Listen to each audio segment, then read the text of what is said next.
Okay, welcome to our New York Giants Preservation Society meeting for tonight, Wednesday, what is it, August What? 6th, with the great Marty Lurie. Should be a great evening full of information and entertainment. There'll be no meeting next week. We will have on August 21st, Richard Quickie, who's a legendary, spoke Don't on worry our about it. Let me pick Zoom your bigger mouth. before Don't worry with about New it. Don't worry. Orleans Don't. baseball. It's going to be speaking about New York Giant Tukey Gilbert. Um, Couple of things, other things. Greg Fegley, one of our members, was chosen to speak at the Nine Online uh, conference in Arizona. So congratulations to him. Um, Marty is going to be speaking about what transpired last week with the trade deadline and what we have to look forward to for the rest of the season and 2026. But before, let's all welcome Marty first of all. Marty, Lori, welcome again. Nice to see you. I'm thrilled to be here. Always happy to do it. Thank you. And before Marty starts talking, I just want him to give us all an update on a few things. If he could just quickly talk about, or not so quickly, talk about Marty Lurie and Friends, his new YouTube channel. Also, his duties on the weekend pregame KNBR shows, and also an update, Marty, on the documentary. All right. Very good. Well, first of all, every Sunday you can hear me before the Giants game. Usually it's about 4 hours before the first pitch. So it's usually 7 a.m., 8 a.m., 9 a.m. Pacific time, and I'm on for about an hour. Sometimes we go about an hour and a half. If Kerry Crowley is the host on the warm up, we like to go back and forth with him a little bit. But it's been a good transition for me. I like it being on every Sunday. I have Mark Simon on with me from Sports Info Solutions. He's terrific. Then Bruce Jenkins is on, and then Ron Wotus, and then Glenn Kuiper comes on. So it's been a pretty traditional show on Sunday. So that's been going well. This year we started Marty Lurie and Friends Talking Baseball or Talking Ball on YouTube, and I really enjoy it. It's just a free flowing uh, hour of baseball. Eric is part of the show with me. We're on usually once a week, sometimes twice a week. We'll do something midweek, and then we'll do something as a post game on Sunday, kind of a wrap up of the week. But it is just, it's different than radio. You can just kind of say whatever you want, and it's just a lot more going back and forth, a good baseball discussion. So we have different guests on. And it's been a lot of fun to do that. I'm looking forward to doing that over the winter and keeping a connection with the fans with that. So that's new on YouTube. So we like people to subscribe, like and subscribe. And we've got over 1,500 subscribers already. And, so that's good. And we'd like to get more, but that's what we're doing there. And the third thing is the documentary, which is being done by Randy Field of Tomorrow Media and a couple of his other associates and a great group of people. And they like the story that I was born in Brooklyn and I've been to Ebbets Field and saw Carl Erskine no-hit the Giants and somehow moved to Miami Beach and then became a criminal trial defense lawyer in Florida and California for 25 years and did capital cases and all that kind of stuff. And baseball went along with me as my unconditional friend the whole way. Left law in 1995, and somebody said, "Hey, why don't you try baseball on the radio?" So I did, and there's a little story about that. And I went to a little station, and before you knew it, I was doing a pregame for the A's in 1998. And then Larry Bear came along in 2009 and said, "Are you a free agent?" Said yes. He said, "We want you for the Giants to do our pre and post game show." And they became very legendary. They'd go on for 3 hours of a pregame, 5 to 7 hours of a postgame. It was crazy. But they ended up winning the World Series in 2010. And I brought, and you guys can appreciate it. I think I brought New York baseball to San Francisco. It was all baseball, just like you guys talk, just like we talk. And you talk about ball, you talk about the team, and you realize that the team you're watching is built on the shoulders of players you saw 20 years ago, or 30 years ago, or 10 years ago. And we all love that connection. So I brought that to the radio, very patient with the callers, and it took off. And this is my 30th year of doing Bay Area baseball. 30 years I've been doing this, and for the Giants and KNBR, this is my 15th year of being part of KNBR and the Giants. So people seemed interested in the story, and they called me the baseball mensch. So Andy approached me about doing a documentary. I said, fine. He interviewed, God, 100 people probably, and it is ready for screening, and it's probably going to be screened the end of August or early September. And we have a lot of announcements coming with the documentary.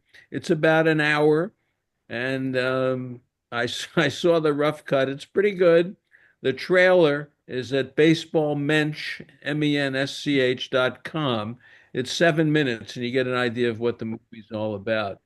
But there's going to be a very prominent person who's going to be part of the movie as the narrator, which is going to come up, which will probably be announced hopefully next week or so.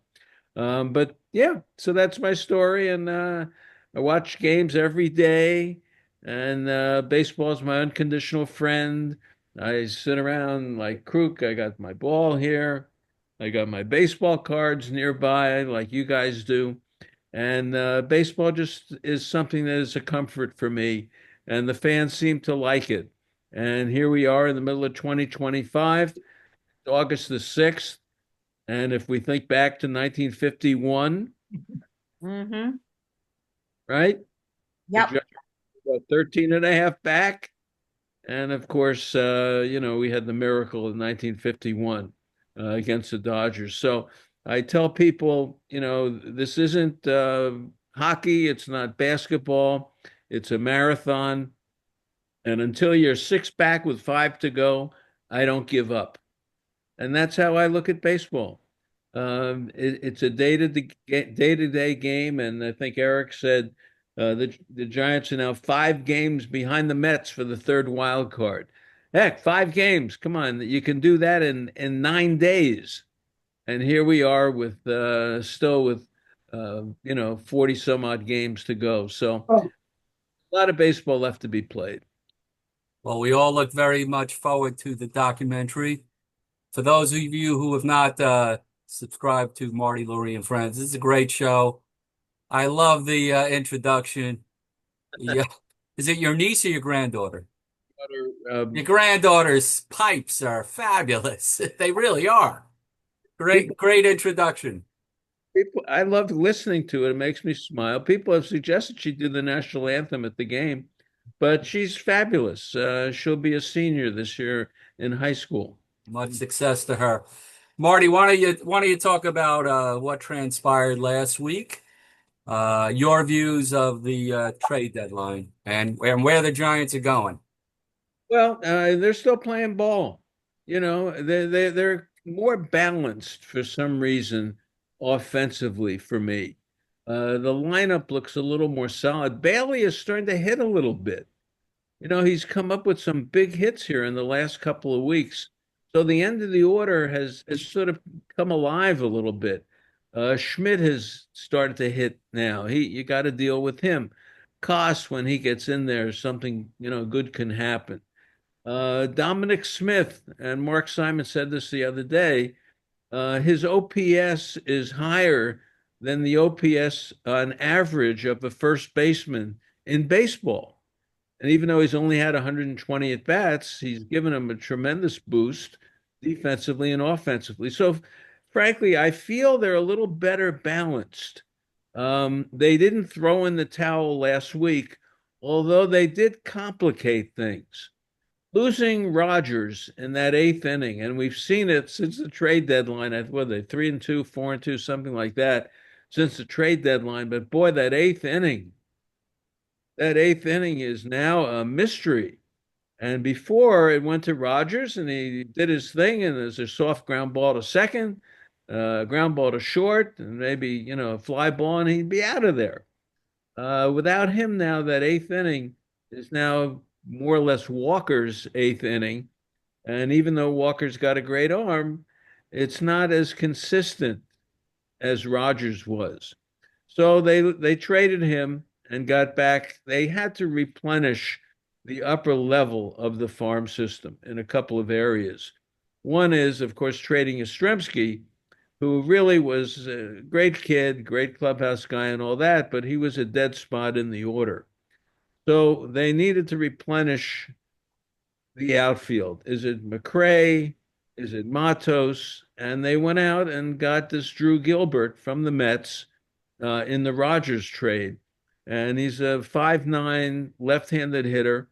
Looks probably a little like Yastrzemski. I've never seen him, but he is a contact guy. See, they want people who can make contact. They strike out like crazy. But if you put the ball in play, you can do something with runners in scoring position. As I said many times on the show, I want guys with a batting average. I want someone who hits 270 or 280. That guy is not going to get overwhelmed when he's got to put the ball in play.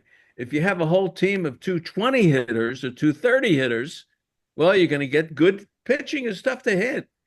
And they're going to come in and wipe them out in those runners in scoring positions. So Drew Gilbert is a pitch to contact kind of guy, and he's in AAA now. He's a left-handed hitter. He's 24, University of Tennessee, very highly touted as a Met prospect. Then he got hurt, kind of got lost in the shuffle. Originally a high pick of the Astros, went to the Mets in the Verlander trade. So they picked him up from obviously from the Mets for the Rogers trade. The other one I'll talk about, and then I'll talk about Duvall going, is Blake Tidwell, who you guys probably saw. He pitched a couple of Met games earlier in the year, had trouble in the early innings, and then sort of settled down. He's 24, big kid, probably a bullpen guy. It seems like they got a bunch of guys like this, but they like his arm. He's pitched at Sacramento already, struck out 9 and 5 innings in his first game. So we'll see him up in the big leagues at some point. We'll see how he fits in, but the arm looks like it's a legit arm. So you got that. So now they've traded Rogers. Walker has got the ninth inning. Buto from the Mets. And Carlos Mendoza said, well, we don't like Buto against left-handed hitters. All right. Well, we'll see how he does. But I think they've kind of given him the seventh inning now. And he's done all right. Done all right. He's a pro. He's been there before. So the Rogers trade really gave them Tidwell, an arm they can use, Gilbert, an outfielder with some promise, and Buto they've got for the bullpen as well. And they've got another young minor league kid that came. That was a throw-in in the deal too, and he's 17. And when he's old enough to vote, let's talk about him. Not yet. Duvall goes, and he drove everybody nuts. Let's face it. Randy Rodriguez is still a kid, and boy, it's not easy to close. Jim Palmer said this to me 30 years ago. He said, and I'm sure you guys have heard it, outs 25, 26, 27, the toughest outs in baseball. They are. And you bring Rodriguez in the seventh and eighth inning, he looks tremendous. He looks like Mariano Rivera.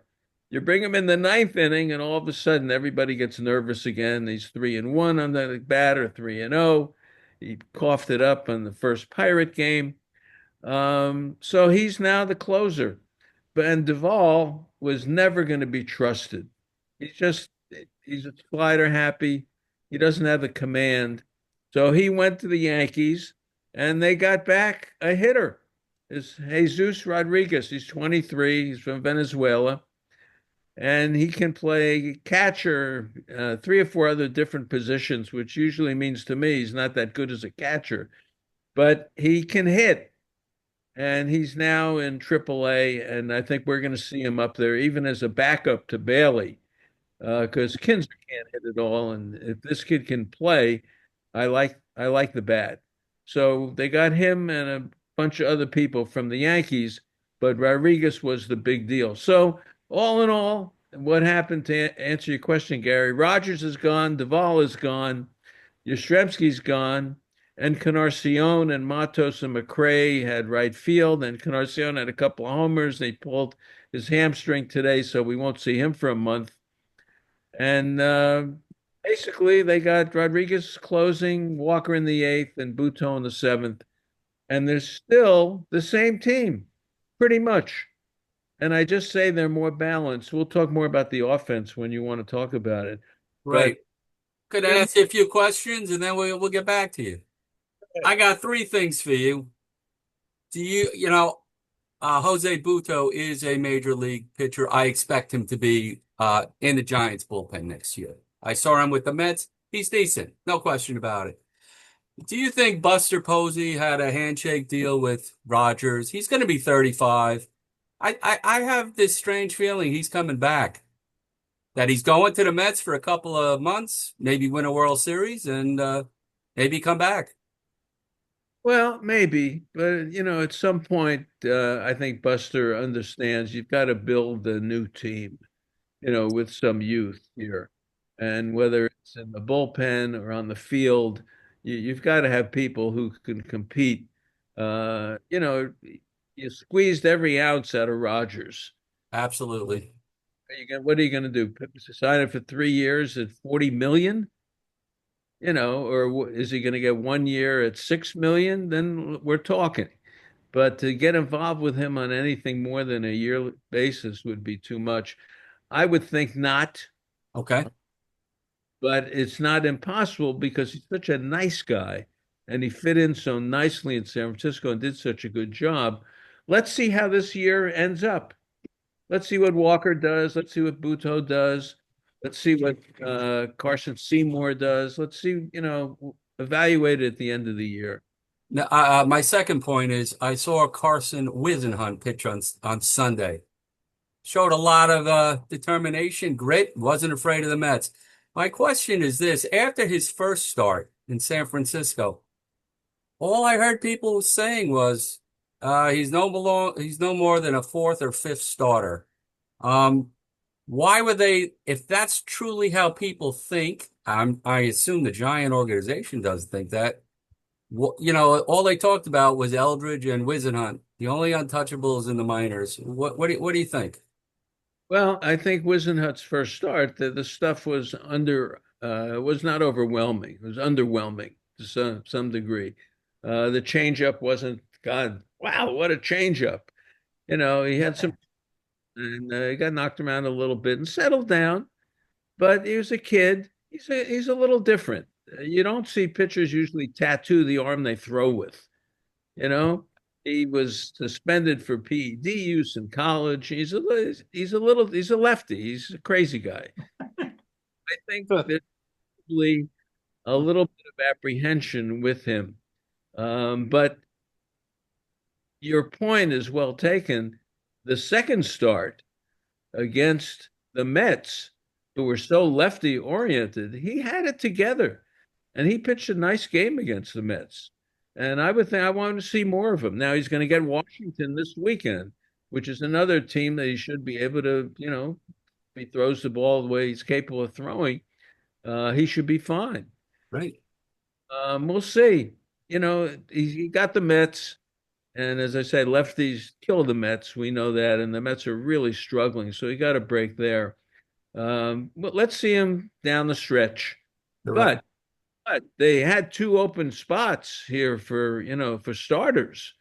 And he actually stepped into one and he's okay. Good. So my eyes are open. He's Uh, not, what now I mean? he's He's not that guy, but he looks like maybe he can be a major league pitcher. Let's see. And my last thing, I know the season's not over, but in Marty's crystal ball, is our starting right fielder on this roster or in the minor leagues in 2026? I think he's playing baseball somewhere. That's what Well, for the Giants, I'll tell you that. They need they you know that is a black hole. they need a number four hitter. They need a number four hitter. Chapman's not a number four hitter. He's a nice hitter. He's going to end up with 22 and 78 and hit 241. But I saw it today the Devers does something or Adamas, you throw Adamas a straight pitch, a fastball, he can kill it. You throw Adamas anything that's a breaking pitch, he's in trouble. But pitchers have to throw the fastball, and he can hit the fastball. So you get the second and third hitters, and they can do something. And then you get to Chapman, and you realize he can't catch up with a good fastball. He's not a number four hitter. So my opinion is that if it's going to be Devers at first, if that's what they want to do, then they either got to get a DH type to hit in that four spot, or they've got to get a right fielder to hit in the four spot. That's what I think. I think Ramos is okay. He's goofy and running, and he does things here and there, but the guy swings the bat. He swings the bat, and he's hitting about 280. And on this team, that's huge. And he does. When they flip the lineup, I like seeing Ramos come up, and I like seeing Devers come up, and I like Adamas coming up. But then Chapman, I worry. And then after Chapman, then you really have to start worrying. What do you think happened with Ramos? He didn't have this many defensive lapses last year. I'm very surprised. Yeah, it's probably concentration more than anything. You don't know the kid, maybe something's going on with him, whatever. He's just not as careful. He's a hitter. He looks like a guy I like to swing the bat. I like going up there. But he shows up every day. He's available. That's the key, to be available. He's available and he leads off. He's gotten on 20 games in a row.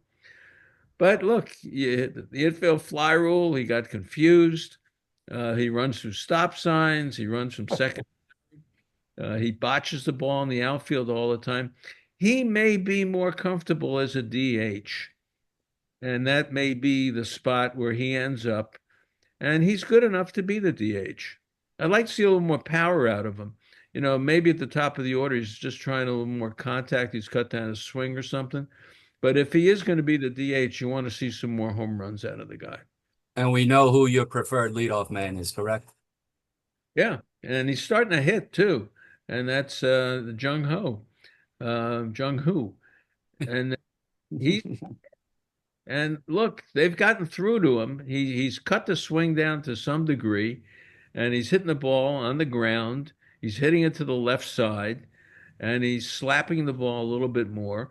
And then he does love to turn on it, and he's got a lot of doubles. He's got a lot of triples. He doesn't hit home runs anymore, but if they could just get him to hit the ball on the ground and hit it the other way, he doesn't walk a lot, but to me, he's a catalyst. He's an exciting catalyst. He's not a number six hitter. He's not an RBI guy. He's a top of the order hitter for me. But look, it's his first full year in the big leagues. I think Eric looked it up the other day. I think he's only played 145 games in his whole career. He's not even played like a whole season yet. So let him get through this season, and boy, let him come back next year. I think he's going to be a hell of a player, and I'd like to see him lead off. Terrific. Just want to give a shout out to Russ Stanley, Giants legend. Russ, great to see you. Mars, you're up. Thank you, Marty, for joining us. First, I wanted to ask you, since you grew up in Brooklyn, were you a Dodger or a Giant fan? Well, I was never a Giant fan. Let's put it that way. Uh, a young kid, I was a Dodger fan. I mean, at Ebbets Field, and I still got my Jackie Robinson jersey in my room here, Pee Wee Reese. But the story, and I've told it before. I became an Oriole fan. When the Orioles came into the league, I watched a game from Baltimore, and the Yankees played the Orioles, and I was just fascinated by this Oriole team. I was fascinated by the Milwaukee Braves, the fact that new teams somehow existed, their baseball cards and everything else. And I like birds. So I became an Oriole fan, but I was never, ever a Giants fan in Brooklyn. Well, I wanted to mention this because you mentioned, you could make up 5 games or so in 9 days. That's true.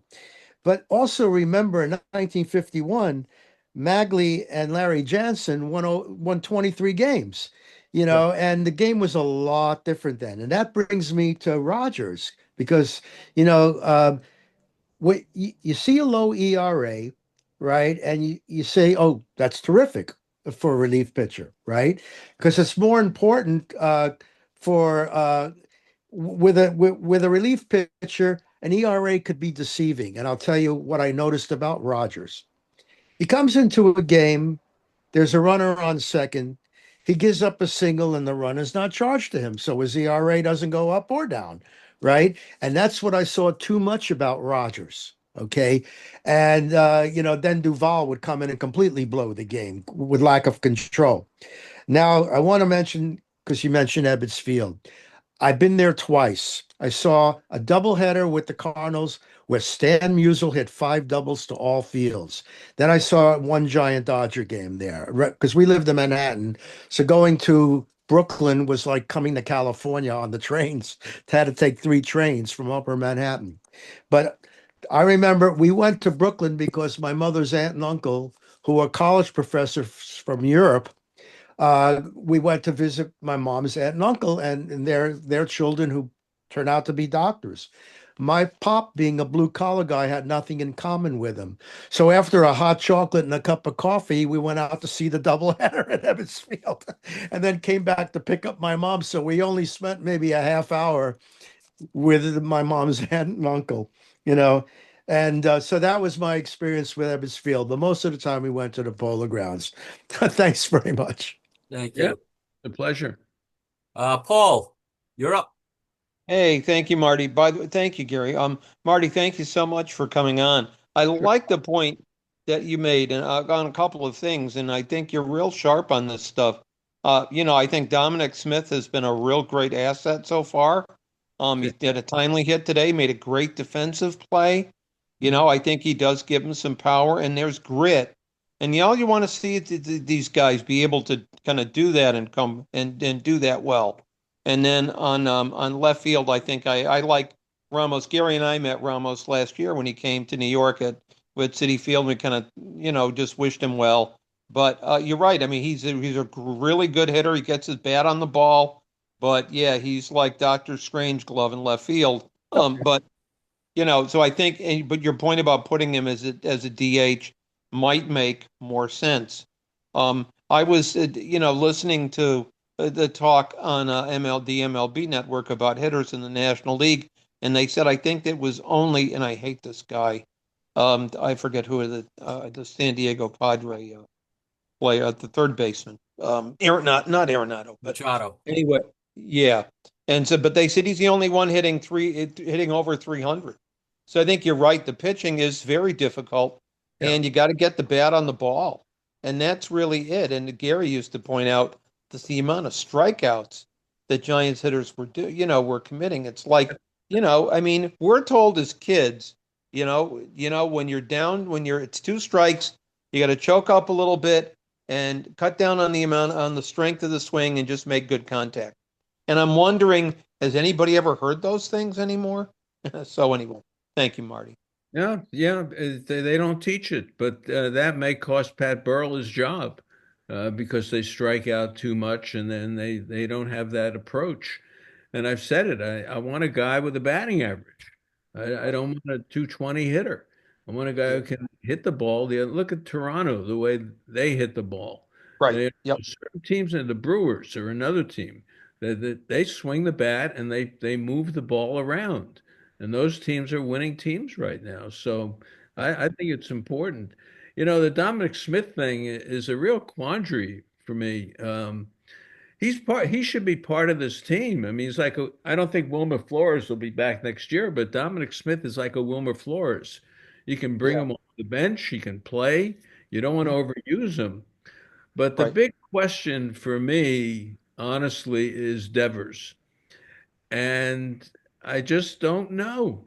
I just don't. I've watched him. I watch all the at-bats. He's been up 135, 140 times. And when he does make good contact, he hits it hard. There's no question about it. The ballpark is not friendly to him. This isn't Fenway. In right. Fenway, he's smacking those balls to left center are going off the wall. It's not happening here. I just don't know. Can he play first base? Can you make him? Maybe he's better off as the full-time DH and just let him hit. But he looks like he wants to get involved in the game and have Right. more fun and be out there. So maybe he's going to play first. But can he hit? And I mean hit. I'm not talking about, well, there's a base hit to left field or, he pulled one, past the first baseman. I'm talking about a guy, hitting 310, 320, and doing real damage. And that's the one thing going down the stretch here. If he gets hot, and Adames stays hot, and Adames gets his fastballs that he can hammer, and Lee does what he's doing, and Chapman does what he does, and Bailey can hit a little bit more, and Ramos is still decent as a leadoff hitter, they got a decent offense. They got a decent offense. So we'll see where it goes, but I'm with you. I want players, and it should be taught how to handle the bat and put the ball in play. And you can't be 29th in Major League Baseball with runners in scoring position. You cannot win with that. The other thing, Right. before we get our next question, I'm going to throw out there, I'm a little worried about Webb and Ray. They're working them hard. They're working them hard. They're just squeezing that extra inning out of them. They're getting the pitch count up over 100. Too many times for me now. It's August. And we're going down the stretch. The Giants are what 58, 57. That's 115 games. We got 47 to go. You got 8 or 9 more starts for these guys. I'm a little concerned that these guys are getting overworked. I just want to throw that out there. Yeah, I Thank think you, that Mark. I think they're being overworked because of their lack of arms in the pen who they actually trust. Well, they're going to have to get over that because you can't, throw Ray for 109. Now they're going to have an extra day here because tomorrow is an off day. So they have an extra day so that, you can push. But, Webb has not looked like Webb. Now, Webb can eat up the Pirates and teams like that, but they've got it set up this weekend. As I said, Friday night, Tang will get the bulk. Saturday, Wisenhunt will pitch against Senator at the Nationals. I call them the Senators, the Nationals. And then on Sunday, Verlander gets him. So Giants are set up nicely. And then San Diego comes in, and here comes Webb and Ray again. So they do get the extra day, and they are set up for next week. But I just want to just throw it out there that they're being worked hard. They're being worked. Marty, before I turn it over to Harvey, one quick thing. You mentioned that you thought Ramos' best position might be designated hitter. Maybe. If that's the case, what are the Giants going to do with Devers and Eldridge, who they project as first base and Yeah. DH? And that's the issue. Yeah, is Devers. That's why I bring it up. Should he be a DH? Should he play first base? I worry about the guy getting hurt when he's playing first base. He's so awkward and he's stretching. He reminds me of Sandoval. Remember how Sandoval used to stretch? And next thing you knew, something popped.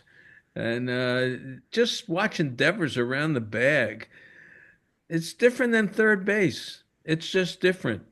I If I had my druthers on this, I would, and Devers was okay with it, I'd say, pal, just come to the park with your bat and just be a good hitter here. And that's what I'd like to see with him. Thank you. Mr. Weinberg. Marty, thanks for joining us this evening. I got an oddball question. Okay. It's not directly related to baseball, but it is baseball. It's the announcers. This past weekend, I'm in New York, and I see the games on MLB TV, and I often, quite frequently, like every game, tune into KNBR because I love John Miller. There's nobody better. I grew up in New York. I think the same time you were here, and I remember Russ Hodges, Mel Allen, Vin Scully, um, Red Barber, Lindsey Nelson. They're all in the Hall of Fame, and so was John. This past weekend, the Mets played the Giants, Giants played the Mets. John Miller broadcast 3 games on KNBR alone, every inning. Do you know why? I don't. Well, Dave Fleming was doing TV. Yeah, but usually, you know what happens. Dave comes in, they switch off. John does the first 3 innings, Dave does the middle 3, John finishes up the game. This weekend, John did every inning alone. I mean, I'm not even asking the question of how did he get to the bathroom, but the question is why and how come? Do you have any idea? No, I don't know. I mean, FP usually will fill in. Joe Rizzo fills in. I don't know what the thinking is. I really don't. The whole thing is they need someone steady to be if Dave's going to do TV because Dwayne and Mike don't do road games and Dave is now on TV with Javi or Hunter Pence or someone like that. They should have a traditional backup with John and not someone who just comes in here and there. And by the way, I don't object to listening to John every inning, every pitch. Yeah, There, come on, that's a gift. there's nobody better. He knows the game. He's more descriptive than watching it on TV alone. And I just was fascinated by the fact that he did every inning, every pitch alone. That's good. I didn't know that. A lot of times I like to listen to the away broadcast because I learn more about the team that they're playing that I'm going to have to talk about.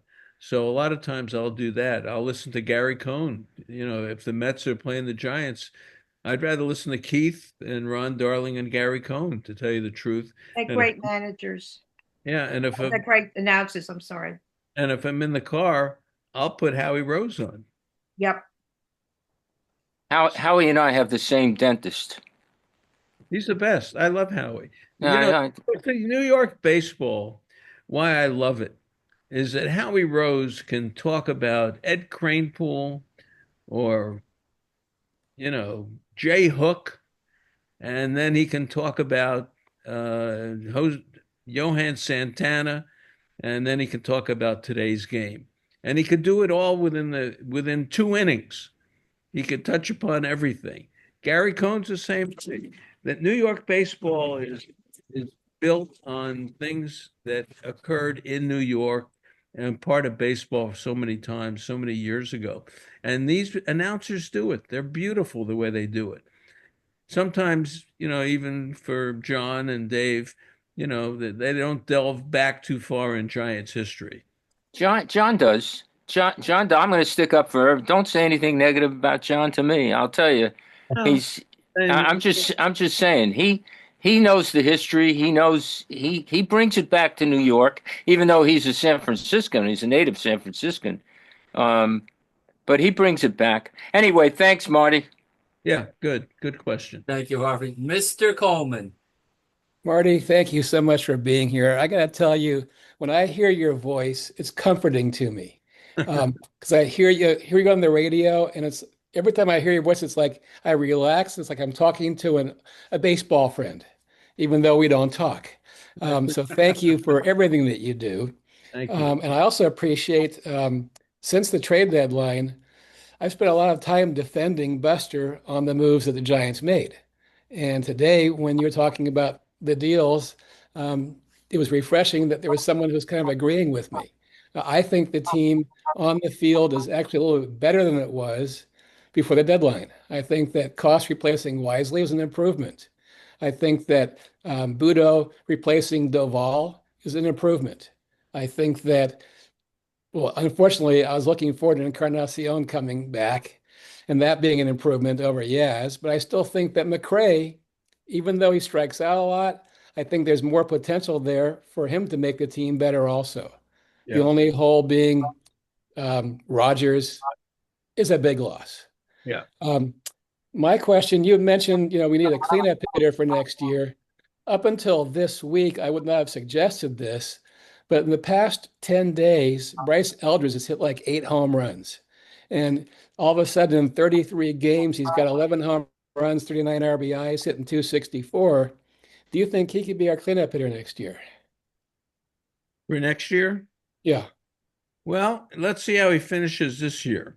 See how he finishes. I'd like to see him play in spring training. I saw him last year, and of course, he still was a kid, very much a kid. He still is a kid, but he got a home run against Texas. I remember in surprise, and he knocked one against the fence. Then he struck out like 13 times in a row, and then he was gone. So I got to see him against major league pitching and see how he does. So spring training will be huge for him next year. And I'd love to see him winter ball. Would he go to the fall league and do that? I just think we need to see more of him. I will say this about his defense. It's getting better. Ron Wotus was on last Sunday and commented that Eldridge is starting to play a little better defense, and JT Snow's been working with him too. That's a good question. I mean, look, they've got Devers. So if Devers doesn't want a DH, what are you going to do with Eldridge? He's not an outfielder really. I Right. guess you could put him in the outfield. This is going to be a dilemma. Getting Devers really was not in Eldridge's best interest. Let's put it that way. This is going to be interesting to see what they do. And usually the players take care of it themselves with their performance. And let's see how he hits. Let's see how he finishes this season. He Thank you. does, Jerry, can I ask one more question? and he does have chase strikeout stuff going on. I know that. I saw some numbers about that. Norm, go Jerry, ahead. um, are you following? How closely are you following Sacramento? I've been looking at their hitters, and even the guys with low batting averages, like Marco Luciano, might be hitting 220, but his on base is 100 points higher.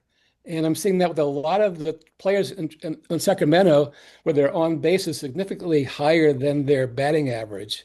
Is there a philosophy change that's been going on down there where they are looking at more pitches and addressing getting on base more? Well, some of the players have been up in the big leagues and they've been shuttled back and forth, so they're better, probably better, have a better eye and a better understanding of what they're doing. Luciano's a great question. I mean, we've seen him in the big leagues. He's been awful defensively. They didn't know what to do with him. They still really don't. He hits some home runs. He still strikes out a lot. But what are you going to do with him? I mean, he's got to get a chance at some point. So it's hard to say what's there's such a jump between AAA and the majors that guys do so well at AAA. You come up to the major leagues and they look like a different player. But a guy like Luciano, at some point, we've got to see what he can. It's like Schmidt. At some point, you got to let him play and see if he's going to be your guy. So to answer your question, I'm not sure what goes on in the PCL because it's such a hitter crazy league. But the Giants do have some players down there, McRae being one of them. Stole 25 out of 27 bases and all that. They've got tools, and it's good to get them up here and see what they can do. All right, thank you, Marty. Okay. Marty, if Encarnacion goes on the IL, you envision Gilbert being brought up or Luciano or I think they bring Matos back. okay. Because Matos went down for him. So I don't know. I would think Matos would come back, but it's not. Now because you got McRae. He's a left-handed hitter, so you're going to need the right-handed complement. So I assume Matos would be the guy that would come back. Michael Berlin. Marty, I'm also a Brooklyn guy. I used to bring Elsie Borden wrappers to Ebbets Field for a bleacher ticket. My mother would put 10 in a brown paper bag, old wrappers. So, Bleacher ticket was 25 cents or something. It I, was great. exactly. Anyway, two things. One, I'm a broken record about unproductive at bats. Um, part one, but also, Devers. I've heard Devers is the greatest hitter ever, and I've watched him strike out 5 times in a game. He and Ramos went 0 for 8 one night with 7 strikeouts. I'm thinking, I can't do much worse than that on that given day. You know what I mean? In other words, I know all the hype and I know he's a great hitter, but boy, I'm not seeing a great hitter. What am I missing? Part one. What is he missing? That's the I know what he's missing.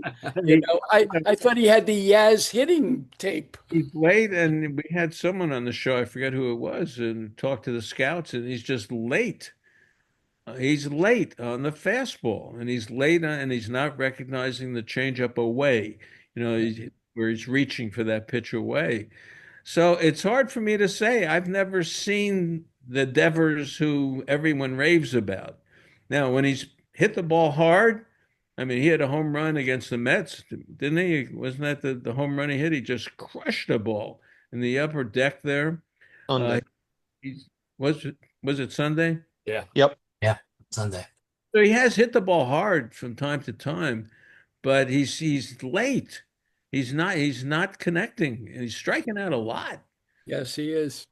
Before he got to us in here. Yeah. So I don't know. I mean, you want to say, is he out of shape and all that? I don't know. It's a weird year for him because of everything that happened in Boston, and he's a human being. And they signed Bregman. He got upset about that. They took his job away. They made him a DH. He didn't want to play first. He did not have a good mental year. So maybe it's translated into his physical ability for this year. But I'll say it again. He worries me at first base that something's going to happen to him. Yeah, like he'll fall over the bag. Yeah, and look, you got 10. He's here. He's not here this isn't Rogers. Maybe we'll sign him in November. Right. He's here. Get Yeah. ready. Now, one other thing, you talked about the big hitter in right field next year. Where is he? And I'm thinking, I live in LA. I've watched the Otani, festival. I've watched, Judge Festival coming and going, and Bryce Harper. How do we get, first of all, who's out there as a potential free agent, big hitter? And how do we get that guy finally? Hard.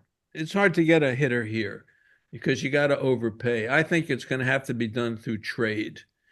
And Branch Rickey said this years ago. I remember reading it about. I love Branch Rickey stories. And what he would do is he would take his minor league players and he'd put them in a league which is one below where they should be. And they go crazy. Chico Carrasquel, Preston Ward, Sam Jethro. You can go through the whole list of the Brooklyn Dodgers. And then he would trade them for a major league player. He'd bring in Andy Pafko or Randy Jackson. Branch Rickey was gone by then. But, that was their philosophy. That's what they would do. I think the Giants have to do that. Trade some minor leaguers. If it's Dakota Jordan, if he's, or Bo Davidson, or someone like that, or even Eldridge in the right deal. If you can bring me back a 24-year-old player, the Jackson Merrill type, the Churio kind of player, if you can bring me back players like that, trade from the minor leagues because you're getting new minor leaguers next year. Right. This little second baseman from Tennessee, if he's a bat to ball guy and he can do everything they say, I can't wait for Wotus to see him play. I think he could be the second baseman next year. So my point is this: use the minor leagues, use your minor leagues to trade to get the kind of major leaguer you want. Don't ever say, we can't part with that guy. He's only a prospect. He hasn't done nothing yet. Trade from the minor leagues. Branch Rickey did it, and it works. Gotcha. Thank Who's you. the second baseman? Who's that second baseman? Killen, from Tennessee. He was First round draft pick. yeah, Uh, the left-handed, I think left-handed hitter, but a bat the ball guy, and he's supposed to be one of the best ones out there. So if he can play second base, he'd be perfect. They need a second baseman that looks like that.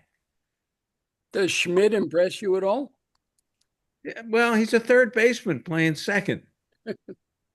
He goes in the hole, he falls down, he's this and that. He's got a great arm, but he's a third baseman playing second. Yeah. And if you had to move him and he had value for another team as a third baseman, yeah, I would. I'd do it in a second. Gotcha. Thank Thanks, you. Mike. Lou, you're up. Thank you. Thank you, Marty. This has been great. I don't know where to start with this team. I don't know.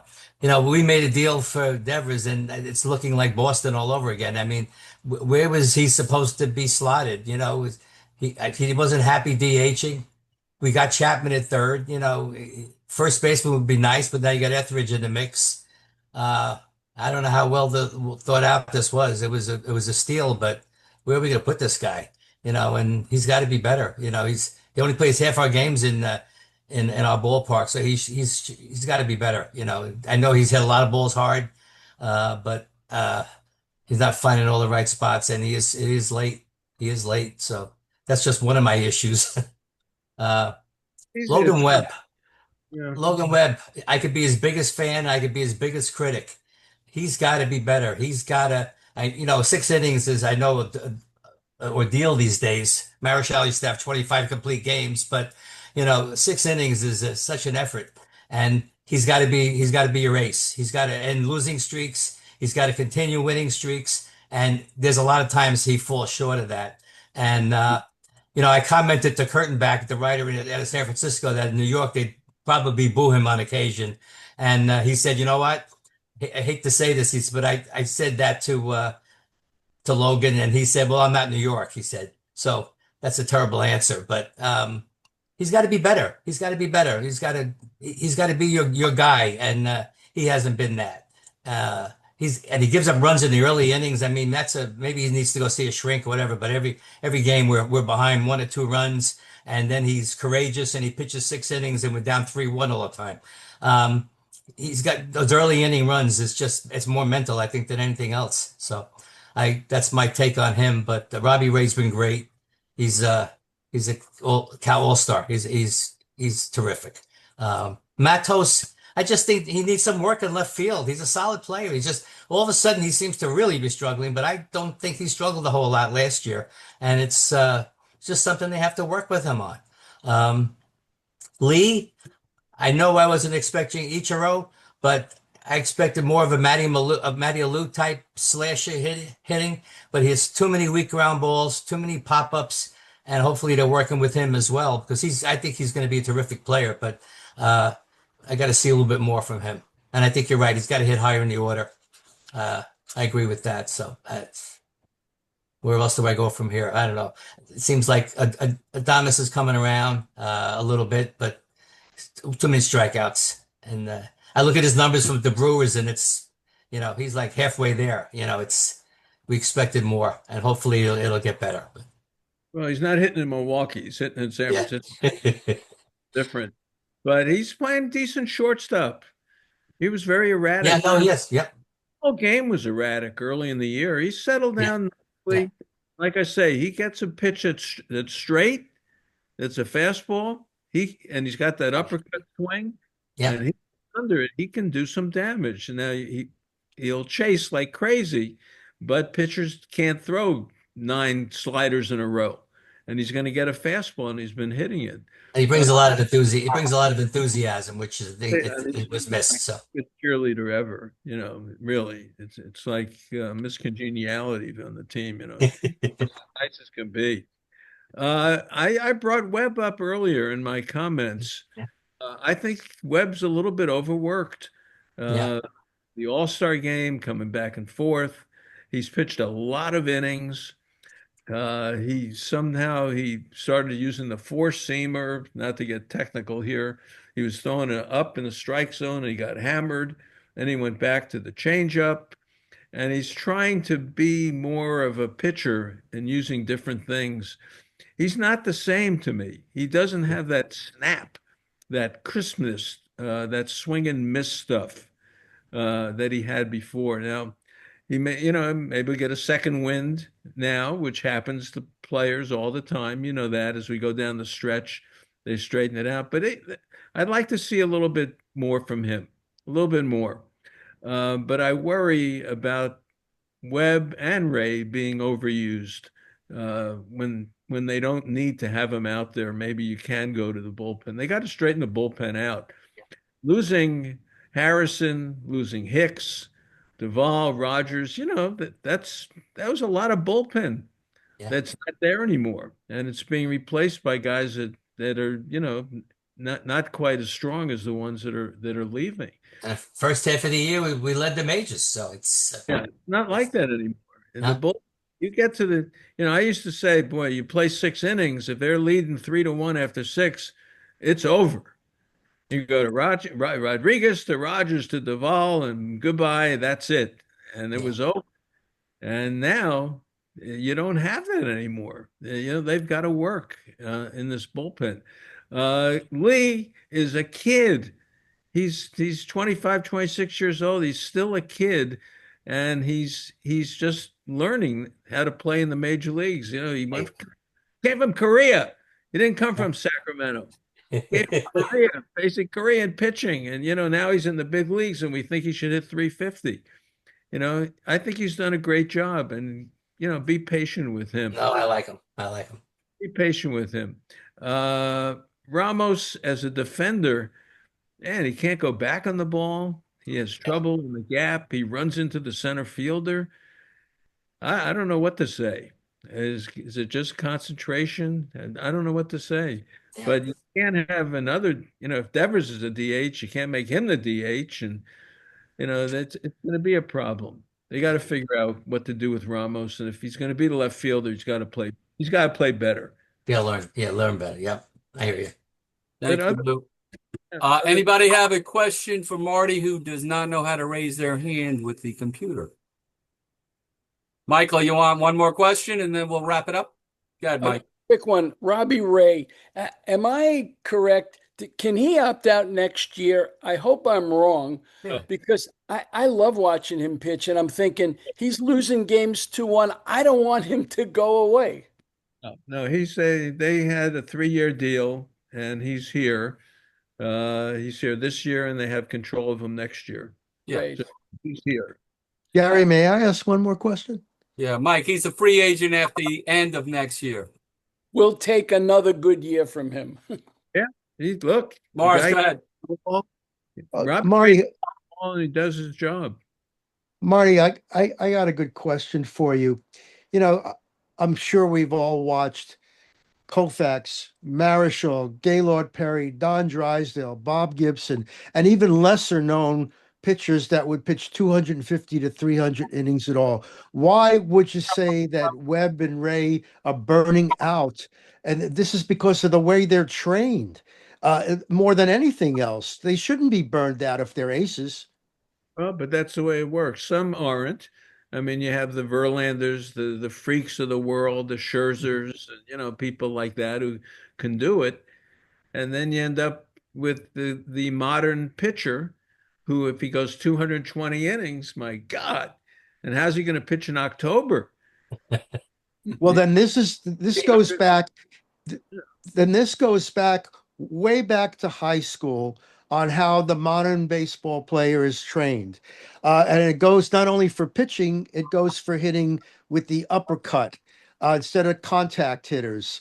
And so they put the emphasis on, you got a pitcher that's built like a linebacker and he throws 100 miles an hour, not like a Marichal or a Greg Maddux. That's the kind of pitchers that the big three things, you got velocity, but you have command and then you have movement. Those are the three key things to being a successful pitcher. Not just, major league pitchers are going to get used to hitting a ball over 100 miles an hour. All they gonna have to, if it doesn't have the movement and it don't have command, they're gonna get used to hitting it. Thanks, Yeah. Mars. Well, Norm, why don't you take us home? Okay, Marty, just one more question. I mean, you mentioned we got a third baseman at second base in Schmidt. We've got a third baseman at first base in Devers. Not a very good third baseman, but a third baseman nonetheless. Any possibility the Giants could trade Chapman during the offseason? And would he have trade value? he probably would have some trade value. I just think they like the way he plays. He likes the way he plays. He's a smart player. He's one of the best defensive third basemen I've ever seen in my life. I mean, and that goes back to Brooks and Greg Nettles and Schmidt and Eddie Matthews and players we've seen my whole life. Be tough to move him. He's almost like a captain of the team. So I wouldn't move him to put Devers at third. I'll tell you that. What about Schmidt? Schmidt, I would consider moving. Absolutely. Absolutely. Yeah. And he may have some value to a team, but they need a second baseman. They need a bat to ball guy who can play second and turn the double play and get in the hole and do all the things that a second baseman can do. Yeah. So Thank you. I would part with him. But let me say this as we wrap it up. First, I love being here and I love the questions, We really. love you here. That's You're good. wonderful. It's fun. They're only 2 games behind Cincinnati. And look, Cincinnati is still Cincinnati, okay? This is still a team with Abbott, and Hunter Costello. in around, and Lindolo's got a blister, and yeah, and Costello is with him. Cincinnati 2 games ahead of the Giants. The Cardinals, can hit a little bit. They win, they lose. They win, they lose. Then you get, the Mets are sinking. San Diego's starting pitching. Darvish can't do anything right. Vasquez. Let's see what the starting pitch. Ceases had a bad year. Let's see what San Diego does with the Giants next week. My point is this: they're very much alive. They're very much alive, and this is August. See, we're starting to think football already. We're starting to think the NFL. And the NFL's starting to get news, and they're in the sports pages and all that. This is when baseball makes its name. The run to the finish, the stretch run, the marathon, the older players taking over, the young legs doing it in August. Then you turn that into fall, and the strength of the team happens then with the strong players and the veterans. That's baseball. And we're not talking about it. We're talking about, oh my God, the Giants, they stink. They're 58 and 57. They have no, they have a great chance. They have a great chance to do this because this is what a baseball season's all about. And I'm going to tell you this. I look at it. August is a challenge for them. It's a challenge. They've got Washington, San Diego, Tampa Bay, San Diego for 4. Go to Milwaukee. The Cubs are in Baltimore. Then, if they can somehow survive that, September is Colorado, the Cardinals, Arizona, Dodgers, St. Louis, and Colorado. You got a lot of Colorado that just gave up 75 hits, I think, in 3 games. Oh, At wow. Arizona, who traded everybody and has no bullpen. You got the Cardinals, who may be in it, may be out of it by then. Who knows? And you got to deal with the Dodgers. The Giants may have a nice September. It can happen. That's why I try to tell them, forget football and all this stuff that we're thinking about now. This is when baseball is the best right now until the finish because teams are going to disappear. Look at the Mets. If you're a Met fan, you better start worrying right now. Marty, one last thing. Yeah. Tell us we're on the right track with Buster, because that's what I believe. Yeah. Look, why not? Yeah, it would be nice if he had an older person there, who could give him a little more. But this is the world that's been inherited. And he's at the right time in life, the right age in life. These are the people who, run the world, so to speak, run the baseball world. So he's fine. He's fine. I'd like to see him move some of the minor leaguers and fill in some of the gaps that way. But other than that, look, people love him. The fan base, Gary, they're getting 40,000 a game. Russ is nice to be here. Usually Paris or he's flying abroad. Come on, Russ is on the magic carpet this year. Russ Stanley in charge of tickets. Russ is the best. He's thrilled. They're doing well. 36-2, Marty. There he It's is. pretty good. I told you, this people like this team because they win late. They come back and win. They're never out of it. And people like that. They're enamored by it. And people are showing up. And now this is the race. This is when it happens. But MLB has killed the competition by only 2 home and 2 away games. So instead of 3, so they've killed the competition within the divisions. Well, the division's still or with 13 games, so you still have it. But you're right. You're right. I always like to say it's a pennant race. I don't know what it is. It's a race to the playoffs is what it is. And That's what it is. See where you fit in. But Marty, thank you so much for giving us some of your time. Let's all give it up for Marty Lurie. Thank you, Marty. That was wonderful. Marty, wonderful. We will reconvene in 2 weeks on 2 weeks from Thursday. Until then, have a great week. Let's go Giants. Let's move up in those standings. And make sure you listen to Marty Lurie and Friends and his spots on KNBR and look for his documentary to come out hopefully later in the fall. But until then, I'm going to sign off. I'll shut down the recording. Thank you, guys. Thank you, Gary. Anybody wants to talk Giant baseball, we'll be in here for a little bit. Have a great night, everybody. Thanks again, Marty. Russ, be well.